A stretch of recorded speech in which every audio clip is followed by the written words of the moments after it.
as about 8 bullet points. Back on December 22nd, the conclusion of our transition team activities as it related to the Department of Transportation Review, we went down to Lauderdale and I made a presentation to the governor-elect at that time. Our economic development transition team met in downtown Lauderdale for about 5 hours or so, 4 or 5 hours. And I was probably the 5th of about 6 different subgroups that presented. So I had 30 minutes to try to drive home what I view as probably the most important point for him. And that was this. If you're a businessman, you're the new governor, you're coming in, you want to create 700,000 new jobs, I stopped him right there. I said, let's be honest, government doesn't create jobs. The private sector does. So ask yourself, which state agency has the best chance to help you create real private sector jobs? The answer is the Department of Transportation. The main point we made was DOT is not an oversight agency, it's unique. It's a production agency. It produces a tangible product. It's run more like a business than anything else.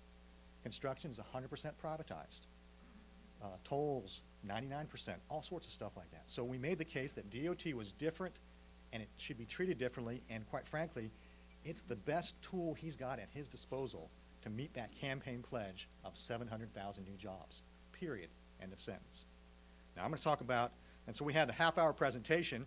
There's a PowerPoint slide, and I'm going to just talk about this because the last slide, TJ knows, and someone said that TJ can talk longer than I can. I don't know, man. George, you've known me a long time. Other folks, Harry? Yeah, hey, let me tell you, it could be like a throwdown here, arm wrestling match. But what I'm here to tell you is, at the end, the last PowerPoint slide we had was a top 10 list with homage to Dave Letterman, okay? A top 10 list for the governor. Kind of cheeky thing to do, but we did, okay? I'm going to tell you what 8 of those are because they're directly related to funding. And in fact, the title of my talk tonight is, Can We Get There From Here? Funding transportation improvements. Remember the old joke about some country guy, has a motorist come by a city slicker and asks, can you get, where is so-and-so? And he looks and says, you can't get there from here, right? Sometimes I feel like that in transportation funding, I know where I want to go, but can I get there from here? Well, here's how we do it. So hang on. Here's our transportation funding to-do list. First and foremost, it's a no-brainer, stop raiding the Transportation Trust Fund. Now, if you hear nothing else, hear this one. Since 1998, over $3 billion, with a B, $3 billion in transportation funds have been diverted away from the Transportation Trust Fund in Florida. $3 billion. Now, I'll be honest, you heard me say I'm a political science major. That means I stink at math, okay? So even I can't get my mind around what's a billion, much less 3 billion. Here's what you need to know. For every 1 billion that's invested in transportation, it equates to 28,000 jobs. All right? 3 billion. Again, I stink at math. 3 times 28,000, a little bit less than 90,000, right? Florida has 12% unemployment. Just think how much better Florida's economy would be today, how many more of our fellow Floridians would be employed today had we simply let the system work the way it was designed to. Now, first and foremost is, notice I said, stop raiding the Transportation Trust Fund. I just made a policy argument for you about how it's not very smart to steal that. Oops, sorry, use that term steal. Well, that's my lead-in because I happen to think there's a moral component to government. What we do has policies and procedures and so forth, but underlying that, there are things that are right and there are things that are wrong. In our private lives, I'm going to pick on Harry Barlow, my friend from Metroplan Orlando. Harry is a member of FBT.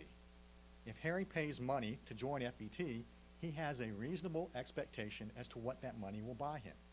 If he finds out I'm using it for something completely off the wall, what have I done to Harry?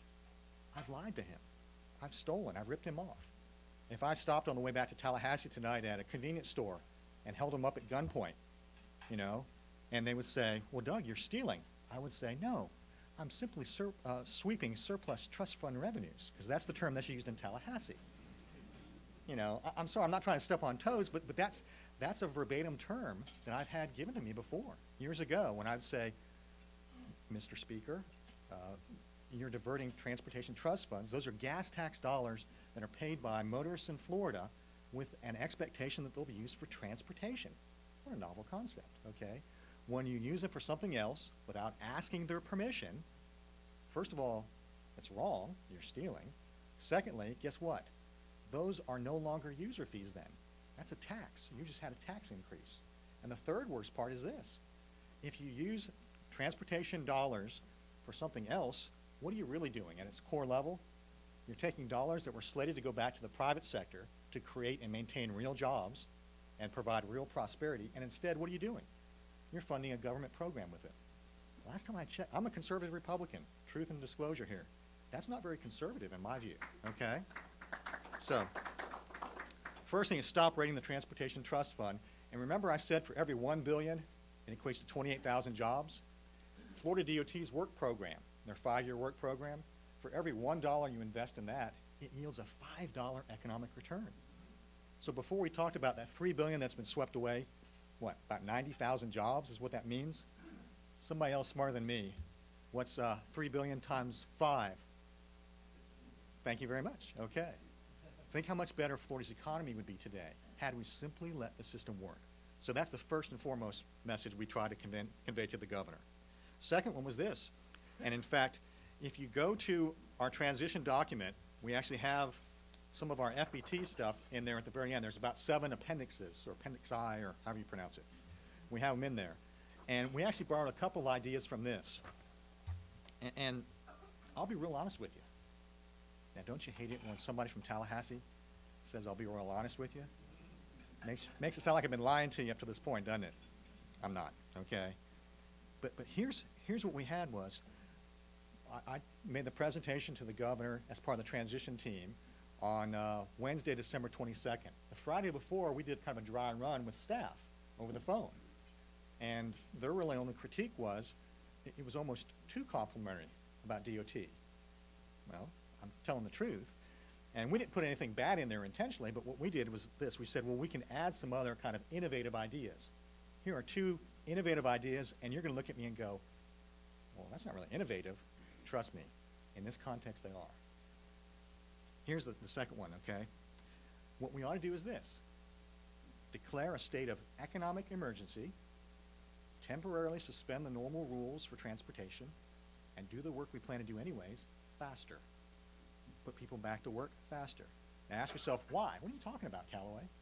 Well, when we have a hurricane hit the state of Florida, or a natural disaster, what do? We do that exact same thing. When Hurricane Ivan slammed into the Panhandle around Pensacola, knocked out the I-10 bridge over Escambia Bay, we didn't say, well, golly gee, the rules are the rules. We've got to keep plugging along, and maybe in 8 to 10 years we'll have this sucker rebuilt. Didn't do that. We temporarily suspend the rules, declare a state of emergency, and do the work faster. If Congressman John Micah from Florida were here, he would, I think he calls it his 437-day plan. 436, something like that. Do you know what I'm talking about? See this gentleman here, Chuckman. And he said, what's magic about that? That's how long it took to rebuild the I-35 bridge in Minneapolis. And so the question should be, if 12% unemployment, if over 1 million fellow Floridians are out of work, doesn't qualify as an economic emergency, what does? So let's do the work we ought to be doing anyways, do it faster. And invariably, after a natural disaster, what do people do? When we rebuild, George may have had it, I don't know, when you rebuild some transportation facility faster, what's the public's reaction? They will always say, well, gosh, if you can do it that fast, why don't you do that way all the time? I mean, time is money. We've got to find a way to expedite this process. So that's our point, was declare a state of economic emergency. The next point was, again, kind of a no-brainer, but it's one that makes abundant sense. And Harry and I have actually talked about this. We ought to focus our limited dollars on congestion relief. Okay? Sounds like a no-brainer, doesn't it? Well, Florida DOT does a great job. They have 2 priorities, safety and maintaining the existing system. They get high marks. I mean, off the charts, 1 and 2 in the country. What's the only problem with that? It eats up most of the money. There's very little left for adding capacity. And that doesn't mean just roads, that means light rail, buses, whatever. There's very little money left over. And yet, you know what? I've never once been to a cocktail party where anyone says, Well, Doug, I'm really worried about the